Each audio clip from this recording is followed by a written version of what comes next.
What's just me, your boy DJ? What's happening? It's actually like, what time is it? Hang on a second. It's actually 5 o'clock in the morning. Yeah, I'm out here doing some tests on my Fiido L3. That's right, Fiido L3. You guys go on my channel. I have quite a few videos on the Fiido L3, even taking the motor off, showing you guys kind of how that works.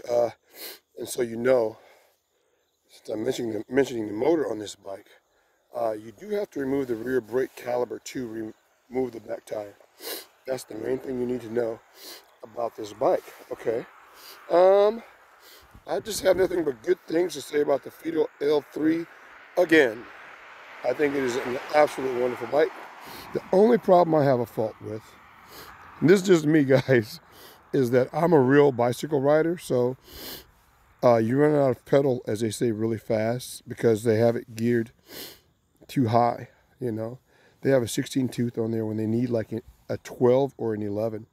Again, I mentioned this many times that I have the Swagtron EB5 Pro Plus. It's a $500 e-bike. This is a $1,000 e-bike. That Swagtron, as far as pedal cadence, has a much better pedal cadence than this bike. Okay, you can't ride this bike at a fast pace and not have your legs hurt at the end of the day. Like my Swagtron, you can ride it like a regular bike. I did a couple weekends ago. I did like 17 to 20 miles on it. And most of the riding I did, I pedaled without the motor. I used the motor to climb hills on the Swagtron, and felt just like a regular bike. So I highly encourage you guys, again, if you like small e-bikes and light e-bikes, pick up the Swagtron EB5 Pro Plus. It's a single-speed bike, but they have it geared just right. Like with a proper pedal cadence, you will cruise at 10 miles an hour. And that's not hyper pedaling, that's just at a good pedal cadence. You can cruise at 10 miles an hour. On this bike right here, you cruise at 8 miles an hour at just a regular pedal cadence. So those miles an hour make a difference when you're on a bike as compared to if you're going to pedal a bike, as opposed to you know, like being on a motorcycle. You think 2 miles an hour doesn't make a difference, but when you're on a bicycle, you're already doing lower speeds. It makes a significant difference. So much so that, like I said, if you try to ride this bike all day, now if you just go 8 miles an hour and you're happy going that slow, you'll be okay. But if you want to have a pedal cadence of 10 to 12 miles an hour, the Swagtron's I'm going to get. Okay, guys, again, this bike is fantastic. Other than that, to me, I did modify my bike as far as the seat is concerned. You watch a lot of videos and people the seat and tell you how wonderful the seat is. The seat is not wonderful, not the stock seat anyway. So I highly encourage you to look into getting a different seat. That seat kind of flexes, tilts a bit when you're pedaling on it and stuff due to the weight, and it's just not that comfortable like they make it out to be. And I hate the suspension seat post. Oh, one other thing I meant to mention about this, the Fiido L3, I don't like the suspension seat post. And if you search my videos, if you want, I found a way to lock it out just using simple duct tape and a hose clamp to lock that rod out so it's not going up and down. So yeah, so that look into.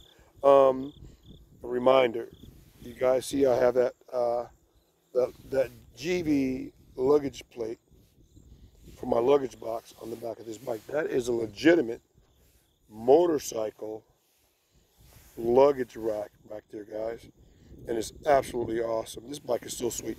But that same plate is on my WR 250R dual sport motorcycle. This is 250, and I think I already mentioned that. So I can take the luggage box off my motorcycle and put it on this bike. So what I'm telling you guys is I can haul just as much luggage on this little 14-inch bike as I can my full-size motorcycle. How crazy is that?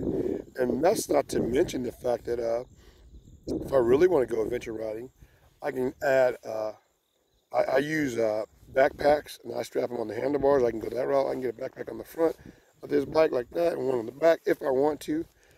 And I'm even looking at getting some side panniers for this bike to see what I can come up with. So this is truly, guys, a great adventure bike. It's an awesome cargo bike right here. The Fiido L3, awesome cargo bike, yes. But you have to figure out a way to mount your plate on there. You may want to use something other than GV.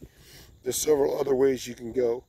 I thought about putting my Milwaukee pack-out boxes on the back, but the only thing with that is, if I go that route to Milwaukee, I have to actually, you can't remove that big base, which will come out to here. So I'm going to stick with what I have on there right now as my luggage option for this bike anyway. What else can I tell you?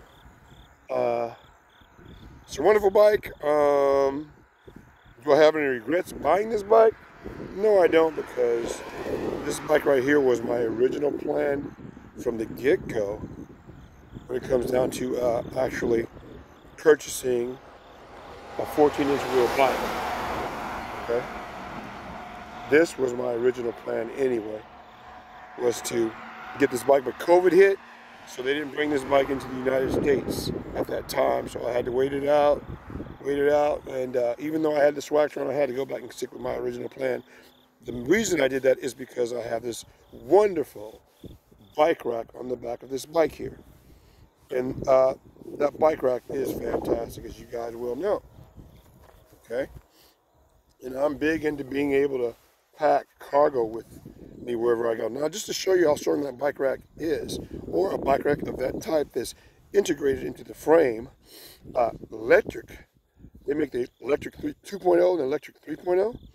Well, the 2.0 has a bolt-on cargo rack, and it can support up to 50 pounds. But the electric 3.0, which has an integrated rack into the frame like this design here, can hold up to 150 pounds. And this rack here is even more stout than the rack on the electric 3.0. So I can probably hold a max over 200 pounds on that rear rack. I'm not going to do it. No need to do that. But it's just knowing that I don't have a limit when it comes down to, cargo on the back of this bike. And I think that's absolutely wonderful. Absolutely wonderful to be able to do that. So, yeah, there's no limit when I use it in that way. So, how you doing? All right, bro, all right. No, I sure don't, buddy. Sorry, bud. All right. So, anyway, I got this bike. There's no limit when it comes down to loading it down with cargo or whatever else. Because of, I say no limit. In other words, you're not going to haul around 200 pounds of cargo on the back of this little bike anyway. So basically, you have a limitless amount of weight you can pack on the back of this bike, as long as you mount your cargo rack on there securely. I have this thing mounted very securely. I've gone off-road with it. It doesn't wiggle off or anything. The bike does really well with the cargo rack on the back of it. So I'm very pleased with it. What else can I say? It looks good. This bike is so dope. If you look at it, honestly, look at how refined the Fiido L3 is. I've got fenders. That's awesome. It's got great water protection. I haven't got stuck in the rain yet, but looking at the connectors, they're very water resistant. Not waterproof, but the connectors on this bike are quite water resistant. I have several e-bikes, so I've learned down through the years what's what. This bike has great connectors. I think it's IP54 rated or something like that. I'm not sure exactly. The battery, the battery is big. 20 amp hours. Let's say you can get 80 miles of travel at off throttle alone. I don't know that to be true. 80 miles of travel is a long way, but I would say this, that you can get a decent range off throttle alone, depending on your speed. Now, when they did the test on this bike, I think the rider was like 160 pounds. I'm 200 pounds. So if that rider can get 80 pounds off a throttle, I should be able to get about 71 to 75 miles probably on a flat. Now, I'm not talking about everyday use, okay? These range tests are more than likely talking about if you're on just a flat level plane, pretty much all flats. You got your tires pressurized right. Now, what I do is, guys, and a good tip for you guys that are into bikes, overpressure like these. If the tires, the maximum pressure is 45, put 47 in there, and then you'll have less rolling resistance when you put a little extra pressure in your tires. So that's one way you can get extended extra range off of your battery. That's one good way to do it. But these bikes are wonderful, guys. The Fiido L3, it looks refined, it looks regal. I love the looks of it. As you see, the light just cut off by itself. That's kind of nice to know that it will do that. The brakes work fine. Now, I've seen people complain about squeaky brakes and stuff. Mine were a little bit at the beginning, but now they seem to have broken in. I have no problems on this bike with the brakes. Also, some people one guy put hydraulics on his, and that's fine if you want to do that, but this bike has a short stance. I think you'll be more prone to going over the handlebars. So you might want to watch that. What else could I say? This bike just looks dope, guys. Look at it. I would tell anybody this. If you're looking at getting a stand-up scooter, or say you want to get a scooter and you really want a seated scooter, I highly recommend getting this or the Swagtron EB5 Pro Plus first. Now, one reason I would recommend this over a Swagtron EB5 Pro Plus is that you have the cargo rack, okay? But it doesn't really make a difference. That's just me. I like to be able to haul around stuff, but you don't have to have a cargo rack because there's always the backpack. So what I do is, my Swagtron EB5 Pro Plus bikes, I have two of them, the blue one and the black one. You see them in my videos. I use that when I go quick shopping to the grocery store because they're clean. I don't have any, at least my blue one, I don't have any backpacks or luggage boxes or nothing. I'm leaving it naked on purpose.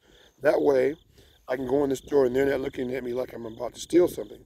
Like if I take this in the store, I take off that bag there, and I just wear a backpack and do my shopping and carry my items in my backpack. I don't go in there with the luggage box, of course, because I could be sticking stuff in the luggage box, and that wouldn't be too cool. But this bike looks great. Fiido, I really like this bike a lot. I wish you guys, and I highly recommend you guys do two things, is get rid of the suspension seat post. I think it's crap, personally, or give people a choice. And also, please go smaller with the rear sprocket, or give us a choice, guys, because you guys have it, you run out of pedal real quick. I'm a real bicycle rider, and like I said, you only get 8 miles an hour, and you listen to other guys that are into riding this bike, and they'll tell you the same thing. 8 miles an hour is what you're going to get without hyper-pedaling, okay? So, if you don't mind cruising around 8 miles an hour, great, go for it. But I just wanted to make another video of this bike, letting you guys know that it's an awesome bike to get. And here's what's crazy, guys. You compare this bike to the electric scooter. You know, in my eye, they're way overpricing these portable electric scooters because this does everything the electric scooter can do, but better in a sense because you have the bigger wheels, guys. You know, look at the 8-inch wheel. I have the 8-inch wheel scooters. Don't get me wrong. There's nothing wrong with them. But if you're going to get one vehicle, always get an electric bike. I highly recommend always getting an electric bike over an e-scooter because you have pedals. That if that battery runs out, you can pedal home. You know? Or to go up a hill, you can pedal with the motor. So there's a lot of benefits to having an e-bike over an electric scooter. Many benefits. The seats, the main thing, and the bigger wheels. The bigger the wheels are, the safer you are. You know what I'm saying? And once your wheels get so big, you're pretty much covered. Like that 14-inch wheel size, even 12-inch bicycle wheels, you're covered really well on a bicycle anyway. Now, even what I did with this bike, I had it unlocked to 20 miles an hour, whatever else. This sucker was actually doing like 22, 23 miles an hour. About 22 miles an hour on throttle. Okay, that's unlocked. So I actually locked it back to its stock formation of limitation rather. 15 mile an hour. So now I'm back to that. Why not? You know, I'm very happy with 15 mile an hour. That's fast enough. And I ride this bike to work. I just haven't rode it lately because they're working on the bridge that the bicycle riders ride over, and it's shut down right now. So I won't be able to ride this bike to work until November, something like that. So, guys, this bike is absolutely wonderful. It's so cool. It's light. It looks great. It's very regal looking. You got fenders on it. Good waterproofing, or rather water resistance with this bike. I highly recommend you grab one. You got disc brakes, geared hub motor. The replacement motor for this thing is under $200, guys. How awesome is that? So another thing that I'm doing too is that I'm stocking up on some of the parts. Like I've ordered uh, extra fender sets. I'm going to be ordering another controller, even though I don't need it. I'm going to order it anyway, because some of these smaller companies like Fiido, when they discontinue a bike, they discontinue the controller and everything. So I'm going to order another set of forks. Yeah, guys, I'm going to be doing that now. Some of the bikes are standard bicycle parts, so you don't have to worry about it. So, yeah. So I hope you guys learn something off of some of the tips that I've given you on this bike. This bike, again, is the bomb. It looks great. It rides really good. You know, you're only going to pedal 8 mile an hour speed. But if anybody out there finds a way to find a 12-2 sprocket that will fit on the back of this bike, that's what we need. Or a larger chain ring. Now, I forgot to mention this, and then I'll let you guys go. I tried to take that chain ring off. I couldn't get it off, guys. I was going to have a custom sprocket made like 3 or 4 teeth bigger. No, 4 or 5 teeth bigger, so I can get a 12 mile an hour pedal cadence. That's what I want on this bike. 8 mile an hour is not enough for me. So if anybody out there knows a fine sprocket that will work in the rear, let me know. Or if they got a good idea for the front sprocket, so we can get a better speed out of this bike without any power, let me know. All right, guys, I'll cut it later.